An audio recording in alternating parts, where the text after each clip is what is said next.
Hello friends, মিঠুর পাকশালায় আপনাদের সবাইকে স্বাগত। আজ আমি দারুণ স্বাদের একটা তালের মালপোয়া রেসিপি আপনাদের সাথে শেয়ার করছি। এই জন্য প্রথমে একটা পাত্র নিয়ে নিয়েছি, তাতে আমি একটা ছোট বাটি নিয়েছি, সেই বাটি মেপে 2 বাটি পরিমাণে ময়দা নিয়ে নিচ্ছি।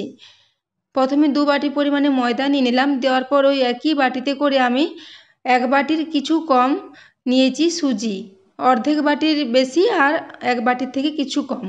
তো তারপর সুজিটা দেওয়ার পর এখানে আমি হাফ বাটি পরিমাণে চিনি দিয়ে দিলাম। আপনারা এখানে চিনির পরিমাণটা বেশি দিতে চাইলে এখানে 1 বাটি পরিমাণে চিনিও দিতে পারেন। তো আমি এখানে তালটা আমার যেটা নিয়েছি তালের পাল্পটা, তালটা ভীষণই মিষ্টি, সেই জন্য চিনির পরিমাণটা আমি একটু কম করেছি। তো দেখুন এরপর চিনি, সুজি ও ময়দাটা দিয়ে খুব ভালো করে মিশিয়ে নিলাম। এরপর আমি দুটো তাল বাড়িতে আগের থেকে পাল্পটা বার করে তালমাড়িটাকে গ্যাসে ফুটিয়ে ভালো করে ঠান্ডা করে নিয়েছি। ফোটানোর সময় আমি তালমাড়িটার সাথে 2 চামচ চিনি ও সামান্য পরিমাণে লবণ দিয়ে তালমাড়িটাকে ফুটিয়ে রেখেছিলাম। এরপর আমি ওই বাটি মেপে 2 বাটি পরিমাণে তালের পাল্প নিয়ে নিয়েছি।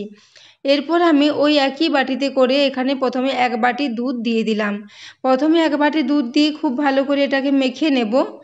তারপর আবার দুধের প্রয়োজন হলে আবার অল্প অল্প করে দুধ দিয়ে এর একটা বেশ পুরো ঘনত্বের ব্যাটার তৈরি করব। এর ব্যাটারটা খুব বেশি পাতলা করব না, একটু পুরো ঘনত্বের ব্যাটার হলে এই মালপোয়াগুলো খুবই সুন্দর মতো ফুলবে এবং খেতেও বেশ মুচমুচে হবে। তো বন্ধুরা, আমার আজকে খুবই এই সহজ পদ্ধতির তালের মালপোয়া রেসিপিটা যদি আপনাদের ভালো লাগে তাহলে আমার চ্যানেলটি অবশ্যই সাবস্ক্রাইব করে আমার পাশে থাকবেন। দেখুন এখানে 1 বাটি দুধ দেওয়ার পর মিশ্রণটা এখন অনেকটাই শুকনো আছে, সেই জন্য আবারও 1 বাটি দুধ নিয়েছি। ওই 1 বাটি দুধ আমি অল্প অল্প করে দেব আর এর একটা বেশ পুরো ঘনত্বের ব্যাটার তৈরি করে নেব। দেখুন দুধটা দেওয়ার পর এটাকে এভাবে চামচ করে মিশিয়ে নিচ্ছি। এখানে আমার জায়গাটা একটু ছোট হয়ে গেছে এবং চামচে করে মাখতে অসুবিধে হচ্ছিল, সেই জন্য আমি এটাকে হাতে করেই মেখে নিচ্ছি ভালো করে। তো দেখুন এইভাবে আমি হাতে করে মেখে নিচ্ছি। এরপর আমি প্রথমে 1 বাটি দুধ দিয়েছিলাম, তারপর আবারও 1 বাটি দুধ নিয়েছিলাম, সেইটা অল্প অল্প করে প্রায় পুরো দুধটাই আমি দিয়ে দেব। তো দেখুন এইভাবে দুধ দিচ্ছি আর একটু একটু করে ভালো করে মেখে নিচ্ছি। এরপর আমি এটাকে যে দুধটা অল্প ছিল সেই দুধটাও এখানে দিয়ে দিচ্ছি। এখানে আমি 2 বাটি মতো দুধ দিয়েছি। 2 বাটি দুধ দিয়ে এটাকে এইভাবে খুব ভালো করে নেড়েচেড়ে মেখে নিচ্ছি। এইভাবে এটাকে খুব ভালো মতো করে মিশিয়ে নেব। দেখুন এটাকে আমি হাতের সাহায্যে খুব ভালো মতন করে মিশিয়ে নিয়েছি। তো দেখুন ব্যাটারটা এখন অনেকটাই ঘন আছে। তো এটাকে এখন অনেকটাই মাখা হয়ে গেছে। এরপর এটাকে আমি ঢাকা দিয়ে প্রায় 1 ঘন্টার জন্য রেখে দিচ্ছি। হাতে সময় কম থাকলে 15 মিনিট বা 30 মিনিটের জন্য রেখে দিলেও চলবে। সুজিটা যেহেতু ভিজলে অনেকটাই বেড়ে যায়, সেই জন্য এটাকে আমি 1 ঘন্টার জন্য ঢাকা দিয়ে রেখে দিয়েছিলাম। 1 ঘন্টা পর আমি ঢাকা খুলে দেখে নিচ্ছি, ব্যাটারটা এখনও কিছুটা ঘন মনে হচ্ছে। যেহেতু সুজিটা ফুলে গেছে, সেই জন্য এখানে আমি আবারও হাফ বাটি পরিমাণে দুধ দিয়ে দিলাম। এখানে আমি মোট 2.5 বাটি দুধের ব্যবহার করেছি। তো দেখুন এইভাবে ওই দুধটা দেওয়ার পর ওইটাকে খুব ভালো করে একটা হাতের সাহায্যে ভালো মিশিয়ে নিয়েছি। এখন যে ঘনত্বটা আছে এটা আমাদের মালপোয়া করার জন্য একদম পারফেক্ট হবে। দেখুন ব্যাটারটা আপনাদের আমি দেখিয়ে দিচ্ছি কতটা ঘনত্ব রয়েছে।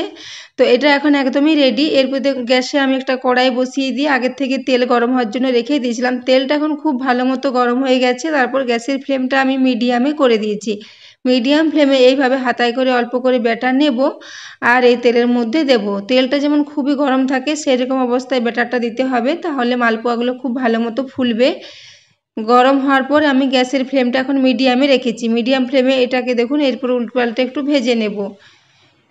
এটা খুব সুন্দর মতো ফুলেছে। এরপর আমি এটাকে ভেজে তুলে নিলাম। এই একই পদ্ধতিতে আমি আবারও একটা দেখিয়ে দিচ্ছি। দেখুন প্রথমে হাতায় করে একটু ব্যাটার নিয়ে তেলের মধ্যে দিয়ে দিলাম।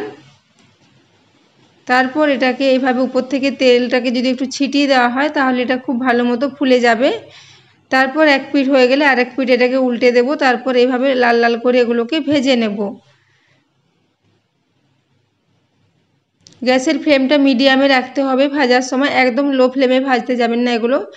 তো একটু মিডিয়াম ফ্লেমে ভাজলেই এটা ভালো হবে। তো দেখুন এটাও এরকমভাবে ভেজে নিয়েছি এবং প্রত্যেকটা মালপোয়াই খুব সুন্দর মতো করে ফুলেছিল। তো দেখুন বন্ধুরা এইভাবে আমি সমস্ত মালপোয়াগুলো ভেজে নিয়েছি এবং একটা প্লেটে সার্ভ করে দিয়েছি। তো বন্ধুরা আমার এই আজকের রেসিপিটা যদি আপনাদের ভালো লাগে বন্ধুদের সাথে একটু শেয়ারও করে দেবেন এবং রেসিপি পছন্দ হলে অবশ্যই একটা লাইকও করে দেবেন। তো দেখুন এরপর আমি এগুলোকে প্লেটে সার্ভ করে দিয়েছি এবং একটা দেখিয়ে দিচ্ছি যে এগুলো কতটা নরম হয়েছে। ভীষণই টেস্টি হয় এইভাবে এই তালের মালপোয়া যদি ময়দা ও সুজি দিয়ে করা হয়। আপনারা চাইলে এটাকে চালের গুঁড়ো দিয়েও তৈরি করে নিতে পারেন। তো বন্ধুরা আজকের এই রেসিপিটা আপনাদের কেমন লেগেছে কমেন্ট করে অবশ্যই জানাবেন এবং এতক্ষণ পর্যন্ত এই ভিডিওটি দেখার জন্য আপনাদের অশেষ ধন্যবাদ। দেখা হচ্ছে পরের কোনো রেসিপিতে।